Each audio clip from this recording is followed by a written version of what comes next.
La Première Guerre mondiale. Souvent, on la résume à une série de batailles. Mais en réalité, c'est bien plus que ça. C'est une réaction en chaîne dévastatrice. Un événement qui a littéralement balayé des empires, redessiné les frontières du monde et au final, qui a façonné tout le XXe siècle. Alors, la question qui nous taraude, elle est à la fois simple et incroyablement complexe. Comment est-ce que l'assassinat d'un seul homme à Sarajevo a pu mettre le feu aux poudres et plonger le monde entier dans un conflit qui a coûté la vie à près de 18 millions de personnes? C'est ce qu'on va essayer de comprendre ensemble. Pour bien saisir l'engrenage, on va suivre un plan en 4 temps. D'abord, on va explorer les racines profondes du conflit. Ensuite, on verra l'étincelle qui a tout déclenché. Après ça, on s'intéressera à la nature complètement nouvelle de cette guerre. Et pour finir, on analysera la paix, une paix un peu bancale qui en est sortie. Allez, on commence. Il faut bien comprendre qu'avant même l'assassinat, l'Europe de 1914, c'était un vrai baril de poudre. Des décennies de tensions politiques, de rivalités économiques et un nationalisme de plus en plus fort. Il ne manquait vraiment plus qu'une allumette. Pour y voir plus clair, il faut remonter un peu dans le temps, au XIXe siècle. C'est là que le puzzle européen se reconfigure totalement. La montée des nationalismes donne naissance à de nouveaux États très puissants. D'abord l'Italie, unifiée en 1861, et surtout, l'Empire allemand, proclamé à Versailles en 1871, juste après avoir écrasé la France. Et cette nouvelle Allemagne, industrielle, ambitieuse, militairement forte, elle va complètement chambouler l'équilibre des pouvoirs. Et face à cette nouvelle donne, qu'est-ce qui se passe ? Eh bien, l'Europe se fracture. D'un côté, on a la Triple Alliance, qu'on appelle aussi la Triplice, qui s'articule autour de l'Allemagne et de son allié l'Autriche-Hongrie. Et de l'autre, en réaction, se forme la Triple Entente. Elle réunit la France, qui veut sa revanche, le Royaume-Uni, de plus en plus méfiant face à la flotte allemande, et l'immense empire russe. Ça y est, le continent est coupé en 2 blocs, armés jusqu'aux dents. Ce système d'alliance, c'était un véritable piège. Chaque camp avait peur de l'autre, et donc tout le monde s'est lancé dans une course à l'armement complètement folle. Les budgets militaires ont explosé, les armées sont devenues gigantesques, et chaque état-major préparait en secret ses plans de guerre. La guerre n'était plus seulement une possibilité, elle devenait une quasi-certitude. On passe maintenant à notre deuxième partie. Comment cette poudrière a-t-elle finalement explosé ? Il n'a fallu qu'un seul événement, une seule étincelle pour activer ce terrible jeu de dominos. Et voilà l'étincelle. Le 28 juin 1914, l'archiduc François Ferdinand, qui est l'héritier de l'Empire d'Autriche-Hongrie, est assassiné à Sarajevo par un nationaliste serbe. Pour l'Autriche-Hongrie, c'est tout vu. La Serbie est derrière tout ça. La crise diplomatique est enclenchée. Et à partir de là, tout s'emballe à une vitesse hallucinante. L'Autriche-Hongrie déclare la guerre à la Serbie. La Russie, qui se considère comme la protectrice des Slaves, mobilise son armée. L'Allemagne, alliée de l'Autriche, répond immédiatement. Elle déclare la guerre à la Russie, puis à la France.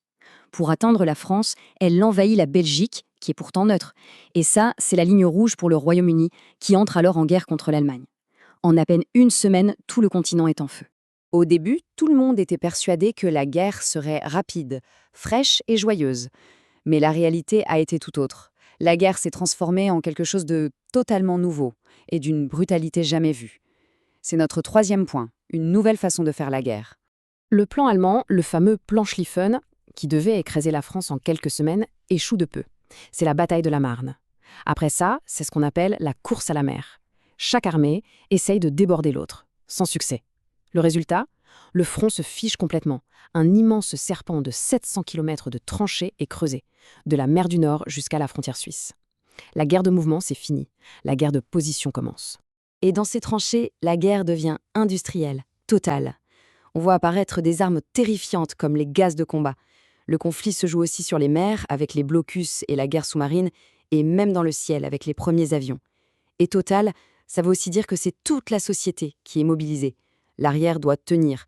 Les femmes remplacent les hommes dans les usines et les empires coloniaux fournissent des soldats et des ressources. L'année 1917, c'est un tournant majeur. D'un côté, à l'Est, la Russie, à bout de souffle et en pleine révolution bolchevique, jette l'éponge. Mais de l'autre, les États-Unis entrent enfin dans la danse, poussés à bout par la guerre sous-marine allemande. L'arrivée des troupes américaines, toutes fraîches, va faire pencher la balance de manière décisive. On arrive donc à notre dernière partie. La guerre se termine, mais la paix qui va suivre est fragile. Elle porte déjà en elle les graines du prochain conflit. Après une ultime grande offensive allemande au printemps 1918, les Alliés, maintenant renforcés par les Américains, lancent des contre-offensives irrésistibles. Les empires centraux s'effondrent les uns après les autres, souvent de l'intérieur, à cause de révolutions. L'Allemagne, complètement épuisée, n'a plus le choix et demande l'armistice. Il est signé le 11 novembre 1918. Le traité de Versailles, signé en 1919, est sans pitié pour l'Allemagne. Elle perd d'immenses territoires, son armée est réduite à presque rien, et surtout, on la force à endosser toute la responsabilité de la guerre. Elle doit donc payer des réparations astronomiques. Pour le peuple allemand, c'est une humiliation totale, un diktat imposé. Au-delà de l'Allemagne, les traités de paix redessinent toute la carte de l'Europe et du Moyen-Orient. Les vieux empires austro-hongrois et ottomans sont démantelés, de nouveaux pays voient le jour, comme la Pologne ou la Tchécoslovaquie, mais ces nouvelles frontières, tracées un peu à la va-vite, créent de nouvelles tensions. L'Italie, par exemple, bien que dans le camp des vainqueurs, se sent flouée car elle n'obtient pas tout ce qu'on lui avait promis. Et puis il y a le bilan humain. C'est juste inimaginable. Près de 18 millions de morts en comptant les soldats et les civils. Une génération entière a été sacrifiée dans la boue des tranchées. C'est un traumatisme immense qui va marquer le continent pour toujours. Alors, pour finir, une question s'impose. Cette guerre, qu'on a appelée la Der des Der, la guerre qui devait en finir avec toutes les guerres, est-ce qu'elle n'a pas, au contraire, avec sa violence inouïe et la paix amère qu'il a conclue, simplement préparé le terrain pour une catastrophe encore plus